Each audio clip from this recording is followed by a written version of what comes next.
পৃথিবীর সমস্ত মা চায় তার সন্তান যেন ভালো থাকে, সুস্থ থাকে, হাসি খুশি থাকে। আর এই হাসি খুশি এবং সুস্থ থাকার জন্য তার যেটা দরকার প্রথমেই সেটা হলো খাদ্য। প্রথম দিন থেকে এই খাদ্য সে পায় তার মায়ের কাছ থেকে। ঠিক সেইখানেই মায়ের অসহায়তা শুরু হয়ে যায়। যেই মা তার সন্তানকে ঠিকঠাক মতো মাতৃদুগ্ধ, মায়ের বুকের দুধ ঠিকঠাক মতো করে পান করাতে পারে না। কারণ তার দুধের সাপ্লাই অনেক বেশি হচ্ছে না, বা বাচ্চা ঠিকঠাক মতো বা তার থেকে মায়ের বুকের দুধ টেনে খেতে পারছে না। এরকম অনেক সমস্যার সম্মুখীন হয় মায়েরা। মেন দুটো সমস্যা: এক, মায়ের দুধ পর্যাপ্ত হচ্ছে না; দুই, বাচ্চা ঠিকঠাক মতো করে টেনে বুকের দুধ খেতে পারছে না। এই দুটোর ফলেই কিন্তু বাচ্চা অনবরত কেঁদে যাচ্ছে। মায়ের অসহায়তা, কষ্ট আরো বাড়ছে। এই সমস্যাগুলো নিয়েই আজকে আলোচনা করব যে কি উপায়ে, কি খাবার খেলে মায়ের বুকের দুধ বৃদ্ধি পাবে।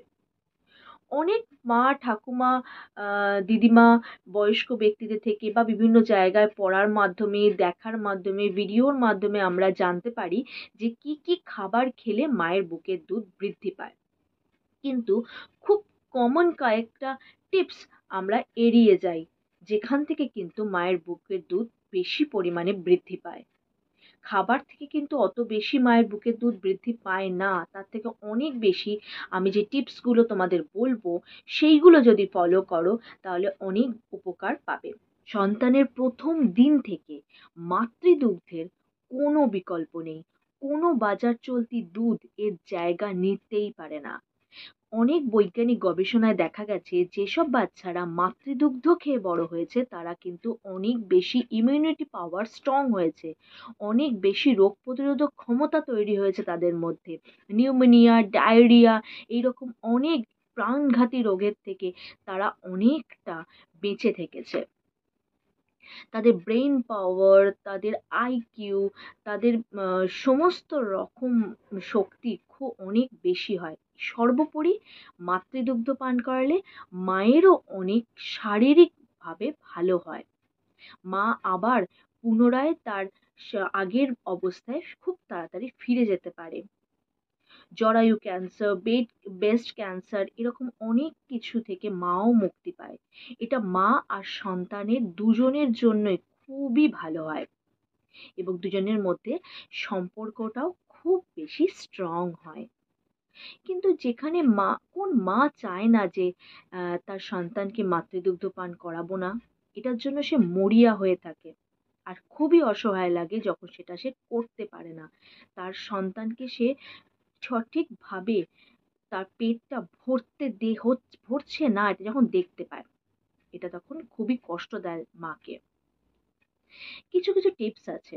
দেখ, এক্ষেত্রে প্রথম এবং প্রধান কাজ হলো সন্তানের সঙ্গে তার মাকে সর্বক্ষণ সংস্পর্শে থাকা, একদম স্কিন টু স্কিন টাচে থাকা। অনেক সময় অনেকের একটা ভুল ধারণা আছে যে মায়ের বিশ্রামের জন্য শিশুকে একটু আলাদা রাখাই ভালো, মা ও শিশুকে আলাদা করে রাখা হয়। এটা ভীষণ ভুল ধারণা। এতে কিন্তু আরো বেশি করে হিতে বিপরীত হবে, দুধ উৎপন্ন কিন্তু অনেক কমে যাবে। এই জন্য সন্তানের সঙ্গে সব সময় মাকে স্কিন টু স্কিন টাচ, মানে সন্তান যখন প্রথমের দিকে যখন সদ্যোজাত অবস্থায় থাকছে তখন যদি মায়ের বুকের ওপরে সন্তানকে একেবারে স্কিন টু স্কিন টাচে, কোনো পোশাকের দ্বারা বা পোশাক থাকবে না, সেই অবস্থায় স্কিন টু স্কিন টাচে রাখা হয় এবং তার উপরে চাদর জড়িয়ে রেখে রাখা হয়, তাহলে কিন্তু অনেক বেশি মাতৃদুগ্ধ উৎপন্ন হয়। সন্তানের কান্না, সন্তানের সংস্পর্শ, এই সব কিছুই মায়ের ব্রেনে হরমোন স্টিমুলেট করে, যেখান থেকে স্তন্যদুগ্ধ বৃদ্ধি পায়।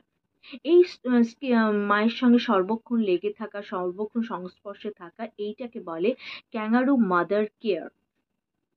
এইটা কিন্তু ভীষণ গুরুত্বপূর্ণ একটা টিপস। বাচ্চার জন্মের 1 ঘন্টার মধ্যে যদি সন্তানকে তার মায়ের মাতৃদুগ্ধ পান করানো যায় তাহলে তো খুব ভালো, যদি না হয় তাহলে তারপরে বারে বারে চেষ্টা করতে হবে যাতে সন্তান তার মায়ের দুধই পান করে।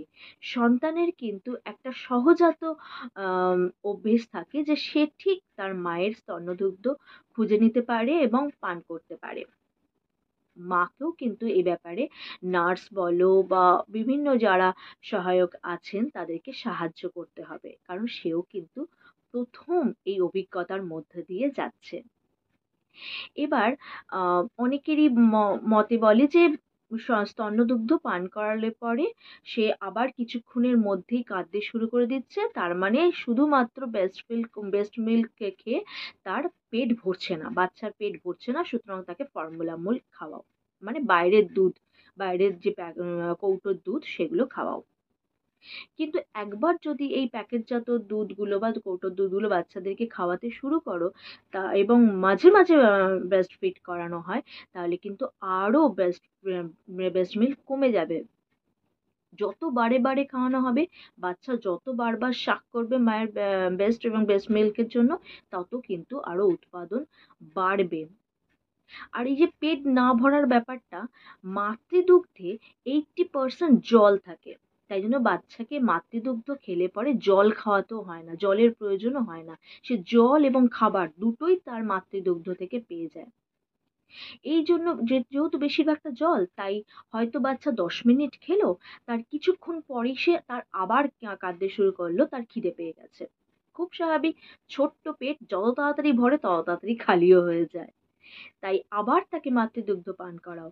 এতে সে যেমন মাতৃদুগ্ধ পাবে, এবার বারে বারে পান করানোর ফলেও মাতৃদুগ্ধর উৎপাদনটাও খুব ভালো থাকবে। প্রায় সব মায়ের শরীরে তার সন্তানের জন্য পর্যাপ্ত মাতৃদুগ্ধ উৎপন্ন হয়, শুধুমাত্র কত সঠিক পদ্ধতিতে মায়ের ব্রেস্টের সঙ্গে বাচ্চার সংযুক্তটা ঠিকঠাক মতো হচ্ছে এবং কত ঘন ঘন বাচ্চাকে তার মাতৃদুগ্ধ পান করানো হচ্ছে, তার উপরও কিন্তু অনেকটা মাতৃদুগ্ধের উৎপাদন নির্ভর করে। এটা ভীষণ গুরুত্বপূর্ণ একটা পার্ট। এই সময় মাকে যতটা সম্ভব রিল্যাক্স থাকতে হবে, কোনো রকম টেনশন স্ট্রেস তাকে নিলে চলবে না। এই সময় কি হয়, মাও তো নতুন, সমস্ত রকম অভিজ্ঞতা তার কাছে নতুন, সমস্ত কিছু জিনিস তার মধ্যে কাছে কাছে নতুন। তার ফলে কি হয়, সে সবসময় একটা টেনশন কাজ করে, কি জানি ভালোভাবে খাওয়াতে পারছি তো, ভালোভাবে দেখাশোনা করতে পারছি তো, এই রে এটা বোধহয় ভুল করে ফেললাম, এটা বোধহয় ঠিক করলাম, এই ঠিক মতো হচ্ছে তো সবকিছু, এই সমস্ত কিছু টেনশন তৈরি করে তার মধ্যে। এই সমস্ত টেনশন স্ট্রেস কিন্তু তার মাতৃদুগ্ধ উৎপাদনের যে কোয়ান্টিটি সেটার উপরে কিন্তু অনেকটা প্রভাব ফেলে দেয়। এইটা মাকে কিন্তু একদম স্ট্রেস ফ্রি রাখতে হবে।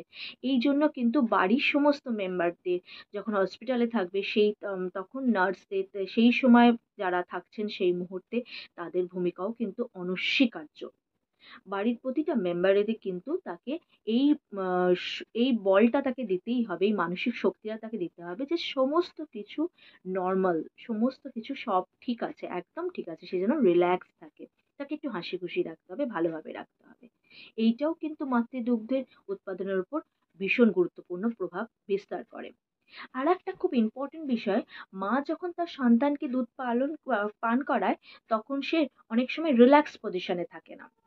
সে সন্তানকে দুধ খাওয়াচ্ছে, কিন্তু সে তার হয়তো প্রচন্ড, তার কারণ তারও তো অনেক ব্যথা বেদনার মধ্যে দিয়ে সেও যাচ্ছে, তার হয়তো পিঠে ব্যথা করছে, তার হয়তো পেটে লাগছে, এরকম অবস্থাতেই সে খুব আনকমফোর্টেবল ভাবে সন্তানকে দুধ খাওয়াচ্ছে এবং তার মনে হচ্ছে কখন শেষ হবে এবং আমি মুক্তি পাবো।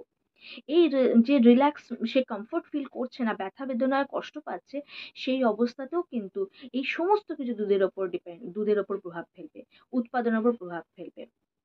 তো তার জন্য কি মা সবসময় একটা রিল্যাক্স পজিশনে বসবে, পিঠ ঠেস দিয়ে বসো, পেছনে কমফোর্ট ভাবে একটা বালিশ নাও, কমফোর্ট ভাবে বাচ্চাকে একটুখানি হাতের নিচে দরকার হলে একটা বালিশ নাও, যাতে কমফোর্ট ভাবে বাচ্চাকে তুমি দুধ খাওয়াতে পারো, সেই পজিশনটা আগে ঠিক করে নাও, তারপর রিল্যাক্স ভাবে বাচ্চাকে স্তন্যদুগ্ধ পান করাও। এই সমস্ত কিছু কিন্তু তার দুধের উৎপাদনের উপর ডিপেন্ড করে। এগুলো মনে হয় খুব নর্মাল, কিন্তু এগুলো সমস্ত কিছু ভীষণ ভীষণভাবে স্তন্যদুগ্ধ উৎপাদনের ওপর এক্কেবারে সম্পর্কযুক্ত। এইবার আসি, অনেক সময় দেখা যায় যে মায়ের স্তন্যদুগ্ধ কিছুদিন ধরে ছিল, ২ মাস ৩ মাস, তারপরে হঠাৎ যেন কমে আসছে। হঠাৎ অনেক কিছু প্রবলেম হচ্ছে। তাহলে জানতে হবে মায়ের খাবারে কিছু সমস্যা হয়েছে। মা ঠিকঠাক মতো পুষ্টি সমৃদ্ধ স্বাস্থ্যকর খাবার খাচ্ছে না। সেই দিকটায় এবার একটু নজর রাখি। এই সময় মাকে কিন্তু প্রোটিন সমৃদ্ধ খাবার, মানে চিকেন, ডিম, রাজমা, মুসুর ডাল, ছানা, এগুলো এবং বিভিন্ন এরকম যেগুলো প্রোটিন সমৃদ্ধ খাবার, একটু নিজে যদি একটু চারপাশ থেকে নলেজ গ্যাদার করার চেষ্টা করো তাহলেই জানতে পেরে যাবে এগুলো কিন্তু খেতে হবে। আয়রন সমৃদ্ধ খাবার, বাদাম, কাজু বাদাম, রাজমা, কিশমিশ, এগুলো বিভিন্ন যেগুলো আয়রন সমৃদ্ধ খাবার, প্রচুর পরিমাণে আয়রন আছে, সেগুলো কিন্তু মাকে খেতে হবে। আবার আরেকটা জিনিস আমরা একটু জানি না অনেকেই, যে আয়রনকে ভালোভাবে শরীরে অবজার্ভ করার জন্য, ভালোভাবে যাতে শরীর গ্রহণ করতে পারে, তার জন্য কিন্তু আমাদের ভিটামিন সি যুক্ত খাবার, মানে পেয়ারা, কমলা লেবু বা বিভিন্ন লেবু, টমেটো, এগুলোর মধ্যে প্রচুর পরিমাণে ভিটামিন সি আছে, এগুলো কিন্তু আমাদের খেতে হবে। এই সময় মাকে অতি অবশ্যই যেটা খেতেই হবে, টাটকা সবুজ শাক, বিভিন্ন ধরনের সবজি, বিভিন্ন ধরনের ফল, বিশেষ করে যে সিজনে যে ফলটা হয় সেই ফলটা কিন্তু তাকে খেতেই হবে। এছাড়াও তাকে একটু বেশি করে কলা, পেয়ারা, আম, এগুলো কিন্তু যেগুলো সিজনে, সেগুলো কিন্তু, কলা মোটামুটি আমরা সব সিজনে পাই, এগুলো কিন্তু মাকে খেতেই হবে। মেথি, মেথিতে আছে প্রচুর ঔষধি গুণ। এছাড়া এটা কিন্তু মাতৃদুগ্ধ উৎপাদন করতেও ভীষণ সাহায্য করে। তাই বিভিন্ন খাবারে তুমি মেথি খেতে পারো বা মেথি ভেজানো জলও খেতে পারো। এছাড়া এই জলের কথা যখন আসলো, তখন ভীষণ গুরুত্বপূর্ণ খাবারটা বলেই দিই, সেটা হলো জল। কারণ এই সময় মাকে ভীষণ ভালোভাবে হাইড্রেট থাকতেই হবে, কারণ মাতৃদুগ্ধে আছে 80% জল।